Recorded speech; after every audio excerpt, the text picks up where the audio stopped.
CMV, Bernie Sanders is right about wealth inequality. I bet this will change your view. Those graphs are misleading because a huge number of extremely well-off privileged people are counted as having zero wealth. Think of it. Everyone who is on track to be a doctor, lawyer, or engineer, or is a newly minted one of those things gets counted as having zero wealth until like their 30s. Our society is much flatter than is represented on those graphics. Edit, thanks.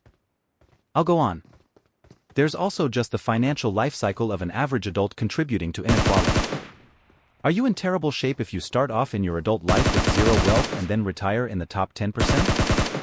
Is it horrific inequality needing a remedy if you are 20 and have $1,000 in the bank with $20,000 in debt and your grandpa has $800,000 in the bank? What should you have in the bank after a lifetime of work? Well, guess where each would be on that shocking a chart? There's definitely grotesque levels of wealth at the very top and very bad poverty at the bottom, but we are a flatter society than is represented in those clickbait vids.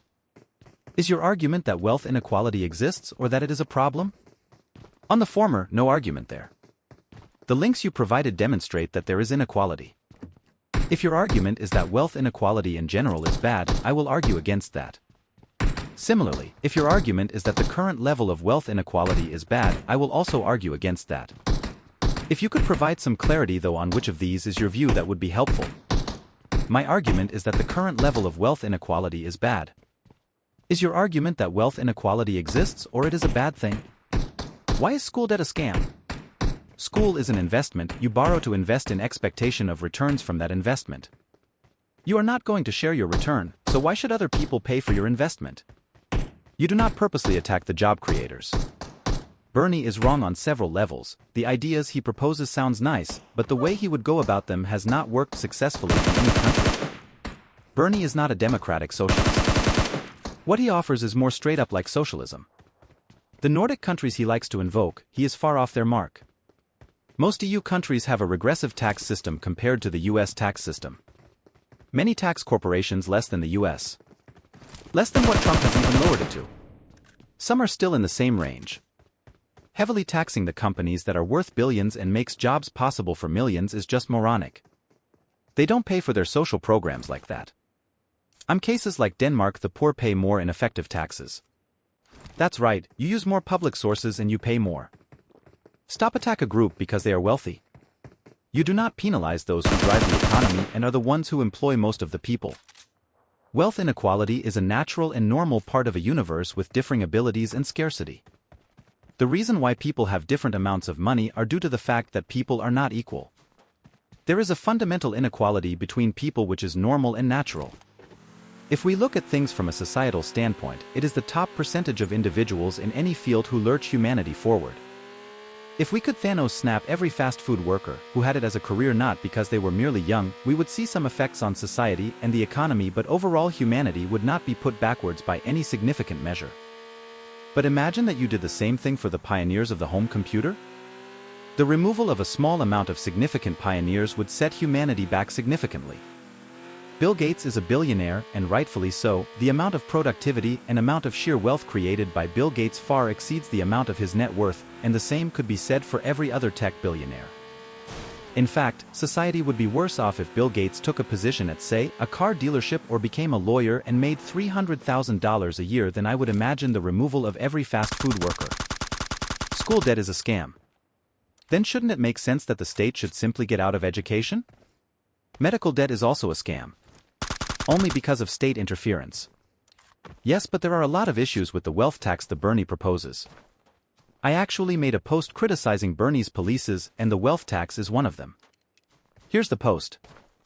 Edit, https://taxfoundation.org/wealth-tax/intro. This article by the Tax Foundation explains the issues with the wealth tax pretty well.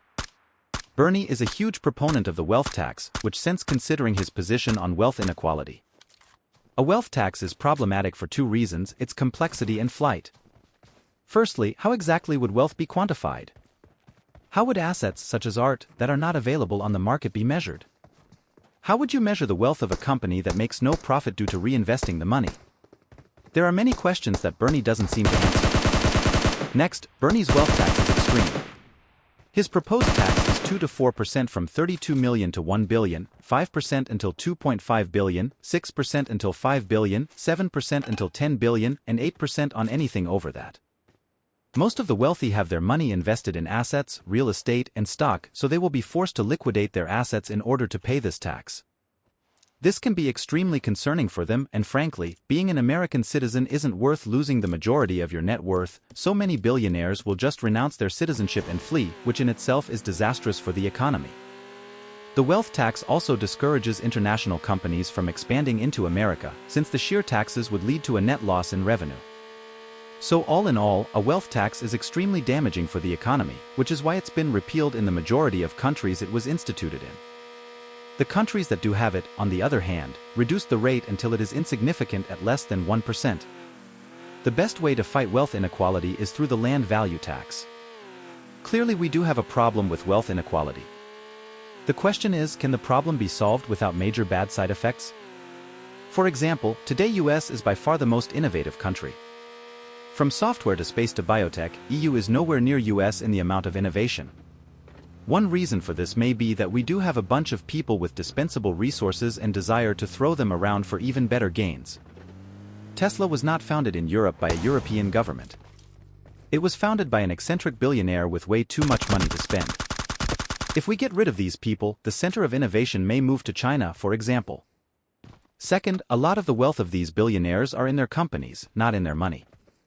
If you have a wealth tax rather than an income tax, A, you are going to make people sell assets to pay for it, and this for company founders to potentially lose the control of their companies, and B, how do you even value these assets?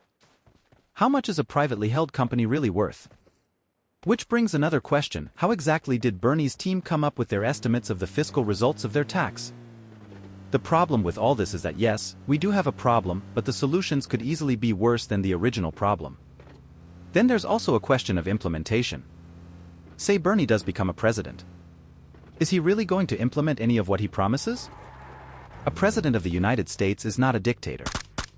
They cannot create laws. The laws must come from Congress, and for that you need a large national consensus around the issue. Do we have a consensus about socialization of wealth? Heck, we don't have a consensus about universal healthcare, a much easier subject. There is even a consensus within Democratic Party about this, not even healthcare, and there is a unified opposition, Republicans. Is Bernie building this consensus? Is there a record of him throughout his career as a leader creating transformation? Nope and nope. So he promises shit that he cannot deliver and has no experience or skills delivering. Even if this was good shit, which is questionable, you ain't getting it from Bernie. Wealth inequality exists, no arguing that. But is it a problem? The logical fallacy of it being a problem is that it is impossible decisively to answer the question, at what point is it no longer a problem? You will get as many different answers as you get answers. And, beyond that, on whose authority is it a problem?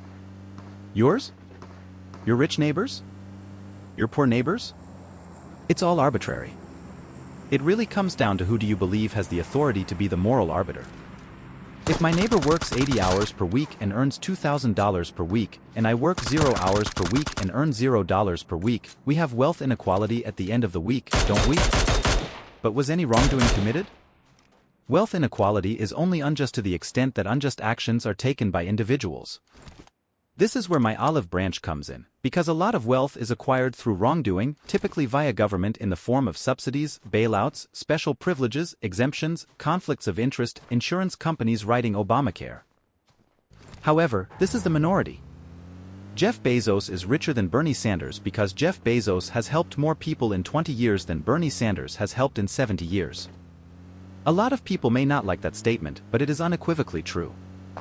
You also have to consider the fact that we have a corrupt monetary system based on fiat currency, which unjustly punishes the poor because they feel the burden of inflation infinitely more than a rich person does. By the time the money gets to the poor people in a society, the inflation has devalued each dollar significantly, whereas the person who touched the money first, that would be those who are closer to the banks, i.e. Wall Street, the devaluation through inflation has not been realized by the markets, so they don't realize the effects. That is one of the main reasons that the middle class has been destroyed over the last 50 years, meaning the rich get richer and the poor get poorer. That's my case.